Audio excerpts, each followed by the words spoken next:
म्हणायचं तुम्ही त्याचात चळ चळ चळ का पाहिजे माझं राव ते परत ऐकायचं आम्हाला नाही या तुम्ही दरारा या तुमचा एक एक शब्द परत कानात साठवून घ्यायचा आलं का लक्षात तुमच्या असं का केलं तुमचं सगळं टोकाचं असतंय आईसाहेब सगळं टोकाचं राग बी टोकाचा प्रेम बी टोकाचं निर्णय बी टोकाचाच घेतलाय तुम्ही तुमच्या निर्णयाला मी केव्हा चूक म्हणलो नाही आतापर्यंत आयुष्यात आमची तेवढी हिंमत झाली नाही पण आता मी सांगतो ह्यो चुकीचा निर्णय आहे आमचं घर सोडून गेला तुम्ही आम्हाला सोडून गेला बाकी लोकांचं मर्द बोंबलं आम्हाला काय सोडून गेला आकडे गेलत सपशेल चुकलाय तुमचा ह्यो निर्णय भुवनेश्वरी सूर्यवंशी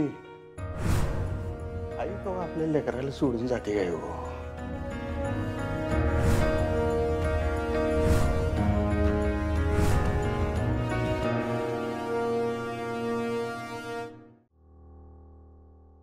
थँक्यू थँक्यू काय अधिपती बोलला आणि माझ्या पायातलं त्राणच निघून गेलं अजूनही त्याचे शब्द माझ्या कानात घुमतायत ग कोण कुठे जाणार नाही ते तुमचं घर आहे तुम्ही इथेच राहायचं असते अरे पण आई घर सोडून गेल्याचं दुःख इथं कोणालाच कळणार नाही मी समजू शकते आई तुमच्या मनात काय चाललंय ते मला खरंच कळत नाहीये हे सत्य आहे की भास आहे म्हणजे समोर पाणी दिसावं आपल्याला तहान लागलेली असावी आणि तहान भागवायला जावं आणि ते मृगजळ आहे असं तर नाही ना होणार नाही असं का वाटतंय आई तुम्हाला म्हणजे मी एकटीच या घराला आपलंसं करायचा प्रयत्न करते असं वाटतंय मला खरं तर या घरात ना मला आईचं स्थान आहे ना बायकोचं म्हणजे ज्याला मी जन्म दिलाय तो मला आई मानत नाही आणि ज्यांच्याशी माझं लग्न झालंय त्यांची बायको असून नसल्यासारखी आहे मी असून नसल्यासारखी म्हणजे असं का बोलताय म्हणजे सगळ्याच गोष्टी बोलता येत नाहीत सांगताही येत नाहीत जसं प्रेम न बोलता जाणवतं तसं अंतरही न बोलता जाणवतच ना बघ ना अक्षरा लवकरच आता आमच्या लग्नाला 29 वर्ष पूर्ण होतील पण त्या लग्नाबाबतच्या सगळ्या आठवणी पुसल्या गेल्यात लग्नाबद्दल काहीच आठवत नाही मला कधीतरी मागच्या जन्मी आमचं लग्न झालंय का असं वाटतं किंवा लग्न झालंय की नाही असाही प्रश्न पडतो हे काय बोलताय तुम्ही अक्षरा जे जाणवतंय ना तेच सांगते मी तुला ह्यांच्यामध्ये आणि माझ्यामध्ये काही कनेक्शन आहे की नाही असा प्रश्न पडतो मला पूर्वी आम्ही किती बोलायचो गप्पा मारायचो तासन तास आम्ही वेगवेगळ्या विषयांवर बोलायचो पण आता तसं कधी घडलं होतं की नाही हाच प्रश्न पडतो ग मला इतकं अंतर वाढलंय आमच्यामध्ये आणि याचं कारण जर का तू आम्हाला विचारलंस ना तर ना मी उत्तर देऊ शकेन ना हे आई निघेल यातून पण काहीतरी मार्ग निघेल काय मार्ग निघेल अक्षर पुन्हा लग्न होणार आहे का आमचं असो आज अधिपती माझ्याशी बोलला यावरच मी समाधान मानेन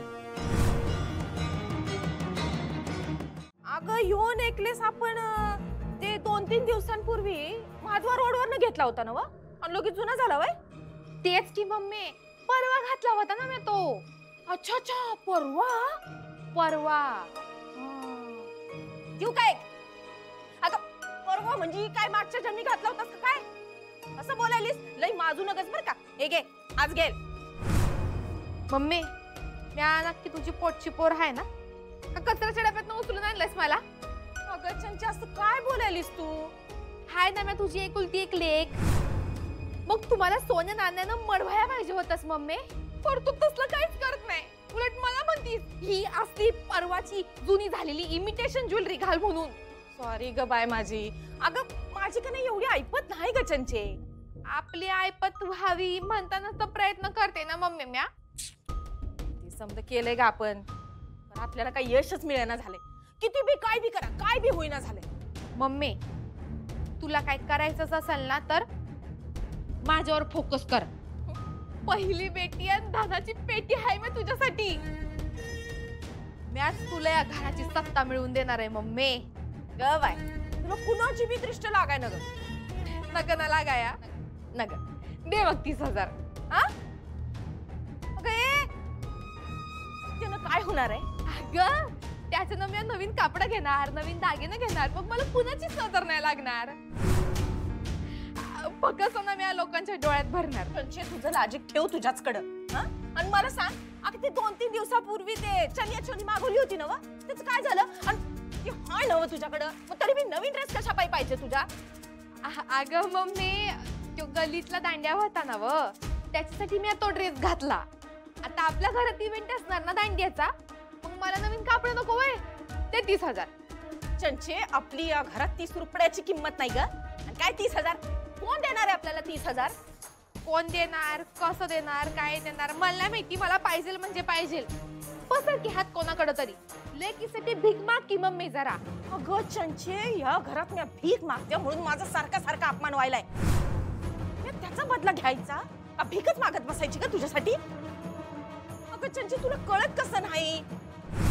चारूबाईसाठी मला अधिपतीनं या घरातनं जायला सांगितलंय. मैं हे बाप जन्मात विसरणार नाही. मी आधी त्याचा बदला घेणार, मगच नवरात्र साजरी करणार.